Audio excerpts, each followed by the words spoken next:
beaucoup. Donc justement, qu'est-ce qui rend une femme artiste plus visible? Nathalie Herschdorfer. Bon, d'une part, la visibilité vient d'un endroit comme ici, hein. On est dans une foire, il y a des galeries qui viennent chacune présenter leurs artistes. Ce serait intéressant d'avoir les chiffres ici de Art Genève. Je ne sais pas si on les connaît, je ne sais pas si Non. on a obtenu cette Non. information. Eh bien voilà, moi je pense que ce serait intéressant aussi de connaître ce chiffre, parce que si on nous le donne, j'imagine qu'il n'est pas très haut. En tout cas, moi, en me promenant rapidement, je n'ai pas vu énormément d'artistes femmes. Je ne sais pas si vous avez une autre opinion. Quand on voit ces chiffres-là, en tant que professionnel, on est beaucoup plus attentif, parce que c'est vraiment, il faut être très vigilant. Linda Nochlin nous disait déjà de l'être. En 1972, lorsqu'elle fait paraître son essai Pourquoi n'y a-t-il pas de grandes artistes femmes, voilà. Elle nous disait d'être vigilant. Et je pense qu'il faut l'être. Et ça, c'est une façon d'amener aussi, de rendre visibles les femmes, comme je le disais tout à l'heure, par notamment l'exposition, et d'aller les chercher. Il faut aller les chercher. C'est vrai que je pense pas que c'est du côté des femmes, en fait, de venir, d'être beaucoup plus actives, parce que c'est pas simple de l'être. Il faut aller se montrer dans les vernissages, il faut aller toquer à la porte des personnes qui organisent des projets. Et tout ça, quand on a une vie de famille, quand on a des enfants, quand on a un repas à préparer le soir, c'est beaucoup plus difficile de voyager, de faire des résidences d'artistes. Il y a tout un système de société autour des femmes qui fait que c'est beaucoup plus compliqué de mener une carrière à la même vitesse que les hommes. Et pour moi, c'est un peu l'explication que je trouve quand je vois des étudiantes.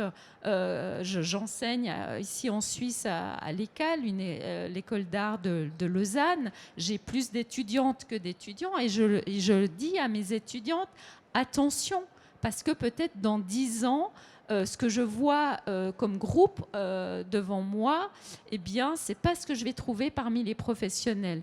Pourquoi ? Parce que la vie fait que quand on s'installe, quand on entre dans une vie voilà, de famille, eh bien, tout ça devient beaucoup plus compliqué pour mener carrière. Donc, faisons-nous attention, nous professionnels, et allons chercher plus de femmes. Donc justement, pourquoi le système peine-t-il tellement à changer, malgré le fait que nous sommes tous conscients, Alain Commun? Je crois qu'il y a quand même le premier obstacle, c'est vraiment le refus de regarder la réalité en face. Comme j'essayais de le dire au départ, lorsqu'on est confronté au constat qu'effectivement le système est fondamentalement inégalitaire, je vois mal comment on peut refuser soit de favoriser la présence des femmes de façon volontariste, ou même d'instaurer les quotas. J'appartiens donc à cette institution qui s'appelle l'Institut universitaire de France, qui est censée distinguer les universitaires les plus méritants, et dès que l'institution a été créée, eh bien, ils ont décidé qu'il y aurait une parité parfaite. Le jury examine d'un côté les candidatures des hommes et d'autre côté les candidatures des femmes. Tout le monde est placé en situation de parfaite égalité parce que l'on élimine le biais qui jouerait sinon de façon mécanique, à savoir les femmes se trouveraient désavantagées. C'est ce qu'ils ont commencé à observer lorsqu'ils ont fait les premiers essais, et ils se sont dit finalement le système est très juste si les hommes sont en concurrence avec les hommes, les femmes sont en concurrence avec les femmes, et finalement la société tout entière profite d'un système plus égalitaire avec des talents également sélectionnés dans les deux genres. Et ça, je crois quand même que c'est quelque chose qui est extrêmement important, à savoir ne pas nier la situation donc complètement inégalitaire, et après réfléchir justement à toutes les mesures qui peuvent être mises en œuvre pour essayer de corriger ce qui ne le serait pas si on laissait les faits agir de façon totalement libre. Voilà, parce que la liberté ne produit pas l'égalité. Donc, bien entendu, comme tout le monde, je préférerais un système vertueux qui fonctionnerait de lui-même pour que tout le monde ait les mêmes chances. Si ce n'est pas le cas, maintenant qu'on le sait, maintenant qu'on a ces chiffres qui vont toujours dans le même sens, eh bien, essayons de réfléchir ensemble pour avoir un système qui soit plus satisfaisant. Merci. Est-ce que Delphine Bedel, vous souhaiteriez ajouter quelque chose à ça? Oui, par rapport aux questions de visibilité, on monte cette fondation aussi pour parler des formes de discrimination et de violence. Les statistiques des Nations Unies, c'est qu'une femme sur 3 subit des violences sexuelles dans sa vie. Ça, c'est aussi des réalités dans le milieu de l'art. Et c'est vraiment essentiel d'avoir des politiques de protection qui fonctionnent, parce que le système judiciaire, lui, ne fonctionne pas. On en a assez de démonstrations. Donc il faut aussi inventer d'autres formes de justice transformative, réparative. Ça, c'est une des choses que je voulais dire. Et par rapport aux formes de visibilité, il y a une enquête très intéressante de Samuel Belfond, qui est journaliste pour Manifesto, par rapport aux artistes émergents. Dans son enquête, il a découvert qu'il y avait 60 à 80% de majorité de femmes étudiantes, mais que 2 ans après leur diplôme, elles ne recevaient déjà que 20% des subventions. Donc, il y avait un reversement de la situation. Donc, qu'est-ce que ça veut dire? Ça veut dire que 2 ans après le diplôme, l'invisibilisation a déjà commencé. Et donc, cette invisibilisation va se reproduire. Ça veut dire qu'il y aura moins de subventions, donc moins d'expositions, donc moins d'expositions en galerie, donc moins d'acquisitions, moins de publications, de revues, etc. Donc, c'est un système qui va se renforcer. Après, il faut des politiques qui mettent en place, par exemple pour des politiques parentales, d'accès à des résidences où on peut venir en famille, qu'on soit parents, père, mère, etc. Ou des constructions dans la diversité des constructions familiales d'aujourd'hui. Parce que là aussi, il faut arrêter de penser à la famille homoparentale, parce que ça correspond très souvent plus à des réalités, etc. Donc ça, tout ça, ça doit être analysé. Voilà. Merci beaucoup. Alors, est-il possible de renouveler les codes du marché de l'art et comment? Et devons-nous remettre en question le modèle des galeries classiques? Émilie Ding.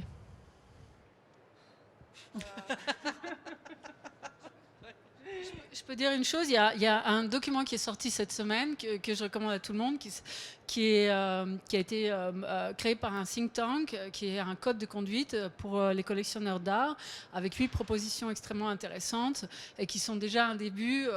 Ce document est accessible et gratuit, et qui est déjà un premier document pour penser à ces questions. J'ai envie de passer le micro par rapport au parcours aussi à Paris Photo, que tu avais fait l'année dernière peut-être.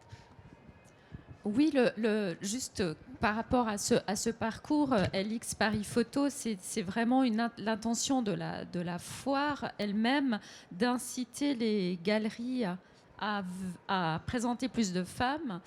On les incite parce qu'on va donner de la visibilité. C'est-à-dire que les galeries, en effet, quand elles savent qu'il y a un parcours qui va être noté de manière très visible sur le plan de la foire, les stands dans lesquels on va trouver les œuvres, on va les repérer. Il y aura aussi des parcours de collectionneurs, des visites commentées pour collectionneurs qui vont s'arrêter spécifiquement sur ces stands. Donc au moment où les galeries comprennent qu'au fond, c'est un avantage et quelque part, on leur donne une communication supplémentaire sur leur travail, eh bien, ça les incite à venir avec plus de femmes. Donc, finalement, cette initiative-là, elle a porté ses fruits puisque le moment où Paris Photo a commencé ce programme, il y a 3 ans, il y avait moins de 20% de femmes représentées au sein de la foire. Et l'année dernière, donc en 2021, le résultat, on était à 32%.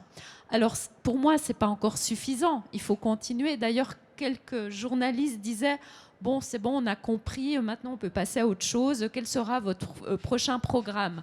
Mais au fond, pour moi, non, pas du tout.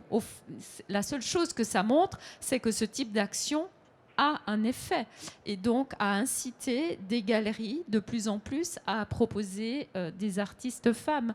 Et il faut aussi savoir que les prix de ces femmes généralement sont bien plus bas que les hommes. Donc là aussi, on peut se dire que, et moi c'est ce que je dis aux collectionneurs, profitez, allez-y, achetez des artistes femmes maintenant parce que les prix ne peuvent qu'augmenter et j'espère qu'ils vont augmenter. Donc voilà, justement, alors comment inciter ces collectionneurs que nous aimons tant à acquérir plus d'œuvres de femmes? Alain Commun? Je crois là aussi voilà, que la pédagogie joue beaucoup. Effectivement, diffuser les connaissances sur les artistes femmes, inciter lors des foires, je trouve que c'était vraiment une initiative qui était excellente. Moi, je suis vraiment partisan des quotas le plus possible quand il s'agit de structures publiques, et puis quand il s'agit de structures privées, là en revanche, c'est leur intérêt bien compris, essayer de les inciter de façon dynamique à mettre en place des systèmes qui soient moins excluants. Et je pense que ça, c'était vraiment une excellente chose, et qu'il faut l'inscrire dans la durée. Effectivement, le one-shot, ça ne fonctionne pas, et ne pas croire, ne pas attendre, parce qu'on est effectivement dans une société qui globalement devient un peu moins misogyne, un peu moins machiste qu'elle ne l'était il y a 10 ans ou il y a 15 ans, de penser que du coup, ça va résoudre tous les problèmes. Moi, ce qui m'a frappé également donc, en tant que sociologue, quand j'adopte une position davantage historienne, c'est lorsque j'ai étudié les années 70, donc là encore en m'intéressant aux artistes stars, alors qu'on est dans une période de très grande progression pour les droits des femmes, eh bien, ce que l'on observait, c'est que dans les années 70, la part des femmes les plus visibles, elle diminuait très fortement dans le monde de l'art contemporain. Donc là, j'ai été extrêmement troublé. Et en fait, il me semble avoir compris pourquoi. C'est qu'en fait, lorsque le monde de l'art contemporain est apparu, s'est structuré autour des années 70, après Harald Zeman et ses grandes personnalités, dans un premier temps, il y avait peu d'enjeux économiques. Mais quand les enjeux économiques sont devenus toujours croissants, eh bien, les femmes que l'on intégrait avec une relative facilité, elles étaient très minoritaires, mais quand même aux alentours de 15-20%, lorsque la dimension financière est devenue plus importante, de façon très inconsciente, on a mis de côté les femmes. Et puis après, il a vraiment fallu prendre conscience qu'elle avait pratiquement disparu au milieu des années 80 pour qu'il y ait des militantes, les Guerrilla Girls par exemple, Barbara Krug, qui ont commencé à dénoncer cette situation-là. Et donc, parce qu'il y a une prise de conscience, on a commencé à petit à petit réintégrer les femmes, mais il peut donc y avoir des périodes historiques comme la période actuelle où on voit qu'on est davantage sensible à la question du genre, dont on pourrait attendre qu'elle soit plus favorable aux femmes, et en fait il n'y a rien de mécanique. Là je crois qu'il faudrait surtout ne pas être trop optimiste, trop rapidement, en disant finalement si la société évolue de façon moins inégalitaire, les femmes artistes vont mécaniquement en bénéficier. Malheureusement, l'expérience montre que ce n'est pas le cas. Et donc, il faut inciter, il faut trouver des mesures, il faut trouver des parades, il faut trouver des incitations par le savoir, par la pédagogie. Et puis également, j'y reviens, lorsque c'est le milieu public, par les quotas et la parité. C'est très important. En France, on l'a fait dans le monde politique et on a vu que la place des femmes, c'est quand même améliorée parce qu'on instaurait des quotas avec les listes un homme, une femme, des listes alternées. Dans un premier temps, c'est quelque chose qui a pu choquer, et puis maintenant, on se rend compte qu'effectivement, c'est quelque chose qui est favorable encore, comme je disais tout à l'heure, à l'égalité. Moi, j'ai aussi envie d'ajouter que, dans un sens plus large, il y a aussi quelque chose, je pense, par rapport au monde de l'art, qui est un microcosme qui mime finalement le reste de la société, et qu'on est dans une société gouvernée par le capitalisme, et que ce capitalisme a toujours, enfin après voilà, c'est des penseurs comme Silvia Federici qui ont mis sur le devant de la scène le fait que finalement le capitalisme fonctionne pas en colonisant et en créant, justement en se basant sur de la main-d'œuvre gratuite, que ce soit en allant la chercher sur d'autres continents ou en se servant justement des femmes pour la procréation ou pour le travail à la maison qui n'est pas du tout rémunéré. Et en fait, est-ce qu'il n'y a pas aussi une forme de système qui trouve toujours des laissés pour compte en fait, et qui vivote et qui s'enrichissent là-dessus. Et j'ai l'impression que c'est aussi ce qui est problématisé beaucoup en ce moment, par exemple, à travers grâce aussi à des associations comme Garage, qui met en avant le fait que les artistes ne soient pas payés. Donc, et que les institutions et que le système de l'art fonctionne sur le travail d'artistes qui ne sont pas rémunérés. C'est assez drôle parce que finalement, j'ai l'impression que ça fait un parallèle total avec justement une société capitaliste qui s'enrichit aussi sur justement du travail qui n'est pas rémunéré. Oui, justement, la plupart du temps, les artistes ne sont pas rémunérés et ce sont les seuls non rémunérés. Et donc, on vit dans un système qui est assez toxique du coup. Et justement, en tant qu'artiste, qu'est-ce qu'on peut faire? Qui les rend aussi dépendants justement du rapport à la galerie, du rapport à la vente, de comment est-ce qu'on formate son travail pour qu'il puisse être vendu. Parce que justement, le fait de, lorsqu'on fait une exposition institutionnelle, si on ne reçoit pas d'honoraires, on récupère forcément à la fin de l'exposition les pièces et on les revend. Et donc, bien évidemment, ça aussi instaure un mécanisme lié à la vente. Qui aussi emprisonne à quelque part la création et le type d'objet qui va sortir des expositions. Mais par rapport à cette rémunération des artistes, il y a des actions qui sont en train d'être mises en place maintenant au sein des institutions. Si je pars du côté des musées, le ministère de la Culture en France a imposé, je crois que maintenant ça devient une règle, que dans toutes les institutions, dans tous les centres d'art qui ont des subventions de l'État, qu'il y ait une ligne honoraire d'artistes, parce que dans les arts visuels, on ne parle pas de l'art vivant, mais dans les arts visuels, cette ligne n'existait pas.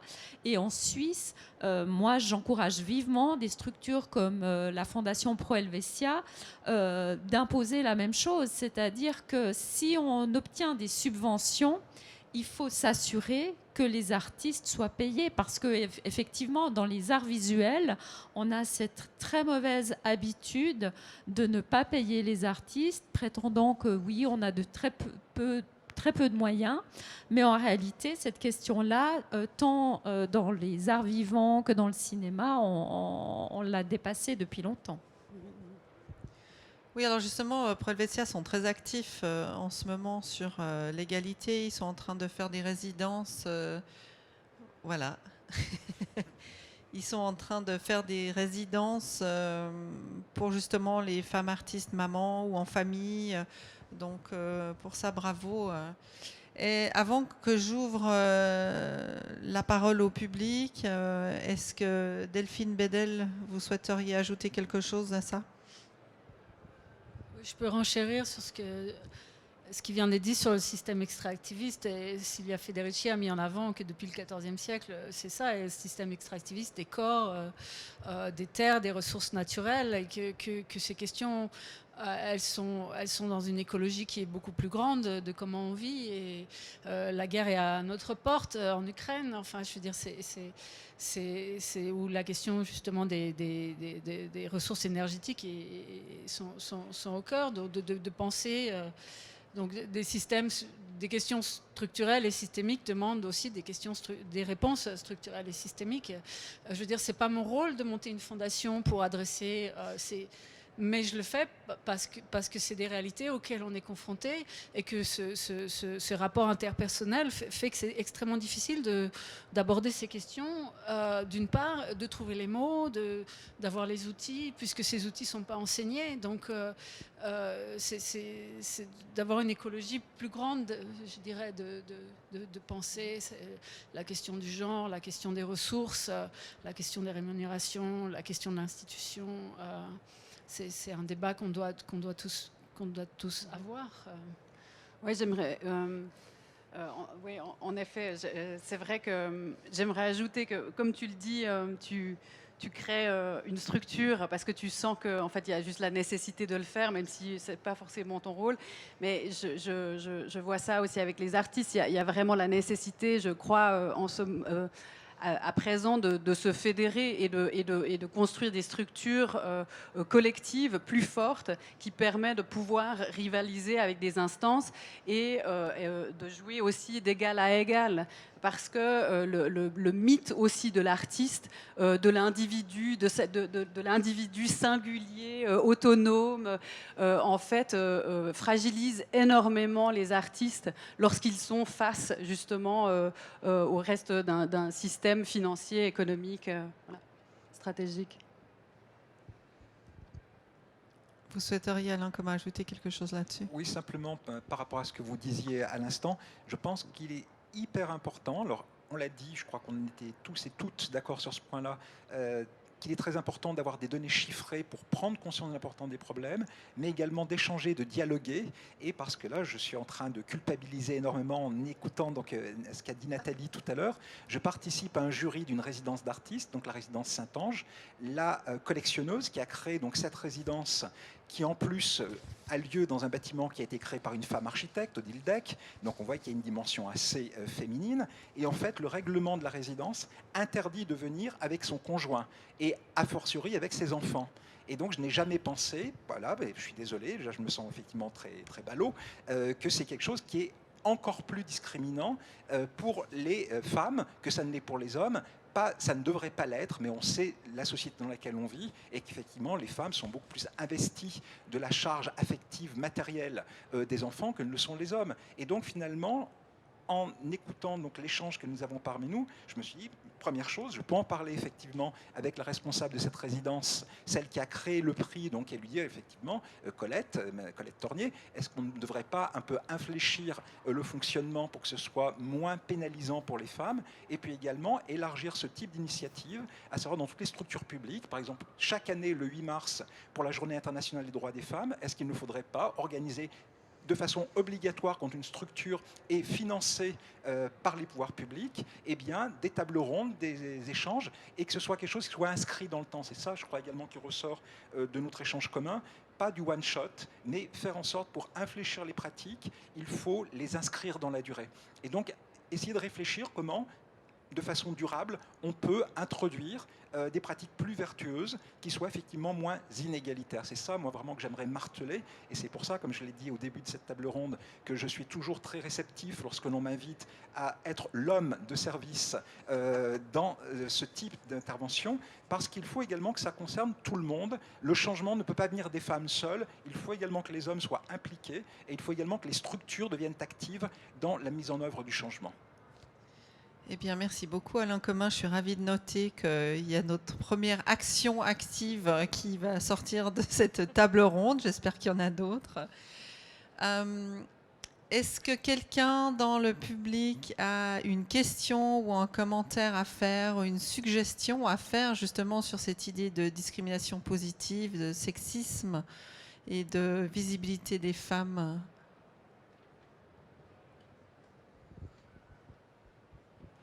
Bonjour, je vous remercie beaucoup pour cet échange très, très, très, très intéressant, stimulant et j'espère va donner quelque chose de constructif.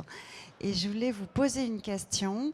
Je suis moi-même artiste et j'ai souvent été confrontée à une esthétique sexiste. C'est-à-dire que, alors je voulais vous poser la question, que pensez-vous de cette question d'une esthétique qui soit sexiste ? C'est-à-dire, très clairement, par exemple, moi, on me dit, dans un certain type de travaux, il n'y a rien de bien chez les femmes, les hommes sont plus pertinents. Voilà. Moi, j'étais confrontée à ça souvent. Donc voilà, je voulais savoir, pouviez un peu parler de ça aussi, voilà, sur cette question. Est-ce que ça existe ? Est-ce que c'est une réalité ou est-ce que c'est moi qui fantasme ? Je crois que c'est pas du tout un fantasme. Je pense qu'effectivement, tout à l'heure, je disais que l'histoire de l'art est un récit qu'on croit neutre et objectif, mais qui est en fait un récit écrit par des hommes. Eh bien, la façon dont on regarde les œuvres, le regard qu'on porte sur les œuvres n'est pas non plus un regard neutre et objectif, mais c'est souvent un regard masculin. et on valorise en effet des œuvres, des travaux qui correspondent à ces normes masculines. Et même nous, femmes, moi je te rejoins complètement, Émilie. Moi-même, je pense que j'ai été éduquée avec ce regard masculin, et on porte un regard masculin et on valorise des valeurs masculines. Et donc qu'on puisse vous dire que votre travail ne correspond pas, eh bien, je peux tout à fait l'entendre. Et je pense il faut qu'on prenne conscience, encore une fois, de ce regard que nous portons, qui est un regard qui a été vraiment construit, qui a vraiment un regard construit et qui n'est pas neutre. Les Américains disent « You cannot be what you cannot see ». Tu ne peux pas être ce que tu ne vois pas. Et donc la question des représentations dans les institutions, mais dans le curriculum des écoles d'art est bien évidemment essentielle. Moi aussi, j'étais confrontée à ça quand j'étais à la Rex Academy. J'avais même fait la liste que j'avais mise sur ma porte des artistes dont je ne voulais plus entendre parler parce qu'à un moment, ça tournait vraiment à la caricature. Et donc, c'est une histoire de l'art écrite par des hommes blancs, pour des hommes blancs, mais dans une perspective très souvent aussi impériale, colonialiste. Donc il y a plein de niveaux de déconstruction, de unlearning, de désapprentissage, je ne sais pas quel est le mot français, de déconstruction. La qualité artistique, ça devrait être presque entre guillemets dans ce titre, c'est une construction sociale, c'est Bourdieu, c'est la construction du goût, donc d'avoir un élargissement de cette représentation, c'est absolument essentiel. Ouais. À ce propos, j'aimerais remercier toutes les femmes ici présentes dans le public et surtout les quelques hommes, en fait, parce qu'on voit qu'il y a relativement peu d'hommes qui s'intéressent à cette thématique du sexisme et de discrimination positive, mais ça viendra. Mais donc merci messieurs d'être là. Est-ce que quelqu'un a une autre question, un autre commentaire ou aimerait dire quelque chose à ce sujet? Mon nom c'est Anita Eichenberger. J'ai fait une master thesis sous la supervision d'Alain et j'ai compté en fait les galeries de Bâle, de Zurich et de Genève qui ont été ici il y a 2 années. Et je peux dire que les galeristes, les hommes et les femmes sont en égalité. Mais si j'ai regardé les rosters sur les pages Internet, et là, il n'y a pas beaucoup de femmes, c'est pas du tout égal. Et il y a quelques-uns des galeristes femmes ou des galeries couples qui supportent les femmes. On a vu ça, mais il y a aussi beaucoup de galeristes qui n'ont pas supporté, comme par exemple, je pense, Eva Pressenhuber, qui maintenant réfléchit sur ce qu'elle a fait dans sa carrière. Elle a supporté beaucoup d'hommes, mais pas beaucoup de femmes.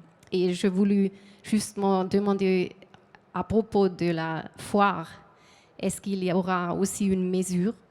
La jury qui sélectionne les galeristes est égale, mais c'est très bien, mais peut-être aussi la foire pourrait regarder sur ce point-là. Quelle est la roster des galeries? Alors, je ferai passer le message, c'est certain. Merci beaucoup, Anita, pour votre intervention. Merci beaucoup. Est-ce que quelqu'un d'autre souhaiterait parler, dire quelque chose?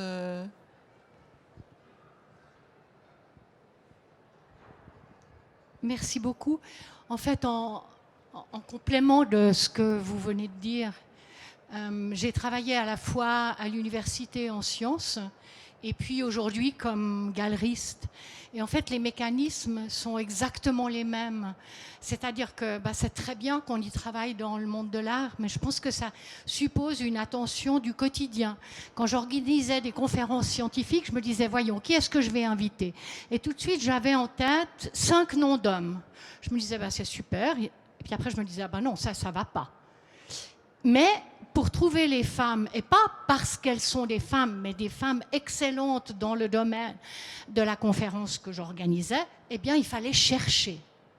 Eh ben, aujourd'hui, quand je fais le programme de la galerie, c'est exactement la même chose. Je me dis, voilà, l'année prochaine, j'aimerais parler de tel et tel thème. Alors, qui sont les artistes? Eh ben, il y a tout de suite 10 hommes qui me viennent à l'esprit parce qu'ils sont plus visibles encore. Et donc, on doit au quotidien faire cet effort et de nouveau de trouver des femmes magnifiques avec une esthétique de femme. Et ça suppose juste de faire ça revient à ce que je disais tout à l'heure, c'est qu'en fait, c'est un engagement de chaque instant aussi individuel. C'est très bien au niveau institutionnel de dire qu'on instaure plein de règles à plein de niveaux, mais je pense qu'en tant qu'individu, femmes et hommes dans notre vie quotidienne, quelle qu'elle soit, en fait, on peut faire cet effort-là de toujours se reposer la question. Et puis, quand on cherche, on trouve. Et c'est la question, c'est la problématique des référents. Je vois ça aussi en étant à l'école. Enfin, ça fait 1 an et demi que j'enseigne à la Aide de Genève. Et je vois bien, si on ne donne pas des référents féminins pendant les études, ils ne marqueront pas. Et en fait, je vois très bien le fait de faire cet effort de proposer des référents féminins, autant à mes étudiants hommes que femmes, changent leur peinture aussi. Et c'est assez génial de voir ça, parce qu'en fait, ils sont aussi demandeurs. Nous, on est de l'ancienne génération, et on est fait de biais vraiment problématiques. Mais je les trouve justement beaucoup plus fluides et beaucoup plus demandeurs en fait de cette égalité. Ça leur semble, c'est beaucoup plus évident pour eux. Mais si nous, on les installe à nouveau dans ces problématiques, ils vont forcément aussi être contaminés. Donc, voilà, comment est-ce qu'on met ça dans l'éducation à la source, quoi. Merci beaucoup, Émilie. Alain Comin? Oui, simplement pour rebondir par rapport à ce que disait Barbara, on a exactement les mêmes problèmes tout à fait à l'université. Moi, ce qui m'a beaucoup choqué pendant des années, c'est en participant régulièrement à des jurys de thèse en histoire de l'art, que nous ayons énormément de candidates et que les professeurs qui les évaluons dans un jury de thèse, nous soyons 6 hommes ou 7 hommes. Et je me disais, mais symboliquement, c'est absolument insupportable. Et avant même que ça ne devienne fortement recommandé par les écoles doctorales, voire semi-obligatoire, personnellement, quand j'organisais des jurys de thèse ou quand j'organise encore des jurys de thèse en sociologie de l'art, je veille toujours à instaurer la parité parce que je considère que c'est extrêmement important. Et en fait, tout le monde y gagne, alors même de façon, d'abord, je le dis, citoyenne, mais également de façon pratique pour les hommes. Quelque chose qui est merveilleux, c'est les recrutements à l'université. Eh bien, dans ce qu'on appelle les commissions de sélection en France, les comités de sélection, traditionnellement, là encore, on s'adressait aux hommes, parce que ce sont les noms qui viennent à l'esprit. Et puis maintenant qu'on a imposé une parité, eh bien, ce qui est merveilleux, c'est que je suis beaucoup moins sollicité parce qu'on disait que ce n'était pas possible qu'il n'y ait pas de femmes. Et puis, à partir du moment où on a été obligé de trouver des femmes, eh bien, j'ai mes collègues sociologues de l'art, mes collègues sociologues femmes ou historiennes de l'art femmes qui sont sollicités à ma place. Et moi, je trouve ça merveilleux parce que je peux faire d'autres choses pendant ce temps-là, quoi. Voilà, donc une société plus égalitaire, ça n'a que des bénéfices quand même quand on réfléchit. Et les femmes le font aussi bien que je le faisais moi. La société ne s'est pas arrêtée de fonctionner parce que ce n'est plus moi qui fais 3, 4, 5, 6 jurys de thèse par an et que, une fois sur 2, c'est une femme qui va assurer ce rôle-là et qui le fera tout aussi bien. Mais c'est effectivement une question de représentation. Il faut quand même dire, et ça renvoie complètement à ce que disait Nathalie tout à l'heure, que quand on est soi-même amené à solliciter des collègues, eh bien, on a plus souvent des refus de la part des femmes que des hommes, parce qu'elles expliquent effectivement qu'elles doivent s'occuper des enfants. Et donc, voilà. Mais c'est pas très grave. La cause mérite de se donner un peu plus de mal quand on est un homme ou quand on est une femme, même pour trouver d'autres collègues femmes, parce que l'égalité dans une société démocratique, ce doit être une valeur centrale. Merci beaucoup, Alain Comin. Quelqu'un d'autre souhaite prendre la parole et partager quelque chose, ou poser une question, ou faire un commentaire?